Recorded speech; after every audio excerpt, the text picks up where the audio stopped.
The holidays are stressful, I get that. Even without the supply chain issues that have been happening all over the world, getting that perfect gift for your loved ones can be difficult. We've all heard the songs about trying to fight the crowds, about obnoxious relatives, the frenzy of getting that latest hot toy so one can look on proudly Christmas morning as your kids tear through the wrapping paper like a pack of consumer-driven Mongols. Sometimes, though, a little patience and a kind word can soothe the insanity. Which is how I found myself yesterday. Have the day off from my retail job, have already done my shopping and wrapping, and decided to treat myself to a movie. Our local theater closed during the pandemic, so the only option is about 20 minutes away in one of those pre-planned shopping villages. Along with the movie theater, there's restaurants, retail establishments, and a good-sized bookstore. I had some time to kill before my show, Spider-Man: No Way Home, for those wondering, so I'm at this bookstore, dodging the mad rush of people trying to get those last-minute purchases. I'm in the history section, seeing if there's any good World War II books I don't have, and I notice that one of the tables is just a mess. No issues, I start straightening it up, sorting the books and helping my fellow retail employees. Now, I'm wearing a wool coat and a flat cap, and a mask. Nothing that makes me look like I work there. But since I've made the mistake of cleaning something, I'm now a target. Hey! I turn to have a smartphone shoved into my face, and my eyes cross. Help me find this. Whoa. I take a step back, and there's a very anxious lady, gesticulating with the phone wildly. I need this. Now. Slow down. What's wrong? I said, help me find this. Now.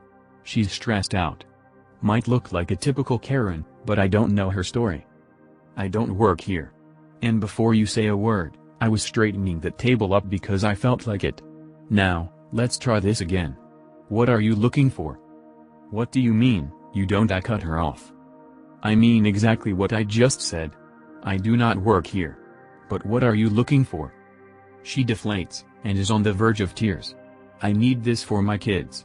She holds up her phone. On the screen is Betrayal at House on the Hill. Good game. And I can't find it. My daughter just wants this, and I can't find anything in this stupid. I know where that is. Take a moment. Breathe. It's gonna be okay. She is just stressed to hell and back. I'm sorry, she just keeps saying. I lost my mom to that stupid virus, and she wouldn't get the vaccine, and I couldn't even go to the funeral. She's trying not to sob as I guide her to the games. The spot for Betrayal is empty, but I find a copy in another spot before she has a meltdown. Okay, here you go. Anything else here you need help with? She's holding the box in her hands, fingers nearly crushing the edges. Why did you help me? She squeaks. I'm such a bitch. Because you needed help. Merry Christmas. She gave me a grateful smile and went to pay. No, I didn't get a pay it forward, I didn't get a free coffee, I didn't get a thank you from the employees. But that smile, to help a fellow human being in a stressful time? Worth it. And #X200B. TL, Doctor, I just used some basic human kindness to help someone who was stressed to hell and back. Edit, holy cow, did this blow up. Thank you for the awards. I'll make sure to spread them to my fellow Redditors. I've been scrolling for hours and just remembered this story, ahaha. Obligatory mobile posting with an added using an older version of the app, so if there's a way to flare this post, I can't see it. I posted here once a while ago about an older couple who thought my tiny preteen self's lanyard meant I was an employee, www.reddit.com web link, but this one takes place when I was about 16 or so in the mid-10s. Still unemployed because ya boy had little brothers to babysit, and that was my obligation until 2018. So this happened at, ironically, the same location as the last one, a store that sells clothes, furniture, shoes, and several other things. My mom and I were picking out clothes for whatever reason, probably a church function or something, and we generally had a rule of thumb where I had to show her outfits I liked for her approval once I tried them on. Well, things seemed to go alright at first. I tried on a few outfits, and on the last one, I noticed this woman with a grade schooler daughter head into the dressing rooms while mom was cooing semi-ironically over my clothes. She was a fan of the clothes, She just likes to half-jokingly act like a stereotypical embarrassing mom. However, I feel no shame. I didn't think much of the other mother-daughter pair. Why would I? My dressing room door was shut, my cargo vest and its overflowing pockets was glued on the little seat, my water bottle was on the floor, and my monstrosity of a purse held on life support by neon duct tape and weighed down by the sins of mankind was leaning against the wall, never mind the clothes I had on the hangers. I should have. Mom finished embarrassing me and I headed back in, only to find my dressing room door wide open. The daughter lifting one of my things in confusion. Her mother telling her curtly, "Just put those out by the returns for the employees to deal with." My eye twitched, but I kept my cool at first. I've always had a soft spot for kids, and she was just listening to her mom. Me, clothing tags completely visible. Excuse me, that's mine. Please get out of my dressing room. Karen, no, it's not. This room was wide open, and if you won't do your job. To her daughter, go on, put all my shit by the other go-backs. Me, I snatch my vest away, it's not a go-back. It's mine. Out. Out, out, out. I have never been able to replicate whatever power I used in that moment to force my way into that cramped room and usher them both out, but I managed to get the thing to myself again and took a few moments to just breathe for a bit before redressing in my clothes, making sure nothing was stolen, and heading out to my mom. I never did see where Karen and her unfortunate progeny went, but hopefully they saw my mom and me and my genderqueer who hasn't yet put a name to it, vest-wearing, unemployed glory on our way out the front door. Edit, Woza, 2 awards and nearly over 2K upvotes in under 24 hours. Glad I was able to bring a little joy? Schadenfreude? Affirmation that customers really are shitty to everyone and we're not just imagining it? To allay all's lives, D. So, this just happened to me yesterday. I, 25-year-old male, was working in my employee dining room as the preparatory cook.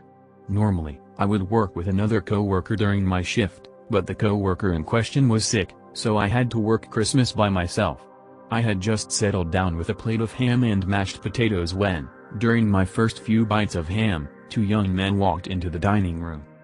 The thing with our dining room is that, usually, it is just one giant empty buffet that's long since lost its purpose as a buffet.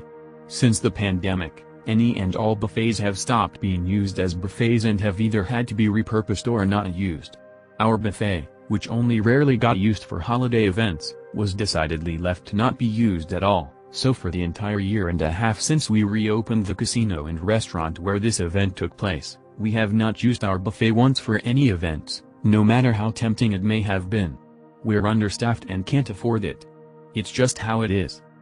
An even bigger hint that this place has long stopped being used for events are the black drapes we have that were set up to block customers from seeing inside, although they probably would have gotten the hint even better if they just left a closed sign and some belts for security, since there's never any staff at the desks to let people in anymore. But that's it. An empty buffet room that is only ever used as an employee eating space, and the entire front half of this area is left untouched while the back of the room is occupied by the occasional visitor. So this should have been a dead giveaway for the 2 young men who walked in the buffet like they owned the place, right? Wrong. Between the 2, the leader of them both was a rather overly confident, talkative, cocky young man who wore a black pair of pants, had curly brown long hair, glasses, and a fanciful white shirt with an open V-neck that went so far down his shirt you could see his chest. It resembled the types of shirts you'd see the cast of Pirates of the Caribbean wear when they had to dress like they were relaxing or something. Mr. Fancy and his companion walked toward the center of the room, and here is when I finally decided he'd walked in and didn't realize yet he wasn't allowed to be in here. I speak up. Sir? Are you not an employee? You do realize this area is closed off to customers. Mr. Fancy, not seeming to realize that my first sentence alone should have been more than enough of a sign he goofed up, responded as he came over and I put my mask up, as he and his buddy didn't have one. We're just lost and trying to find us some witches, he declared, trying to be exciting and just sounding more out of place than ever. I wish I could remember word for word what he said after this part, but I blanked when I heard him say why he was there. When I paid attention again, He finished with, "Do you know where we can find some ladies, Tilda?" At this point I was trying not to get into any trouble for wanting to laugh at him. I began explaining that, no, this wasn't the place he was looking for, that I most certainly did not work for a strip club, and he wouldn't find any women here.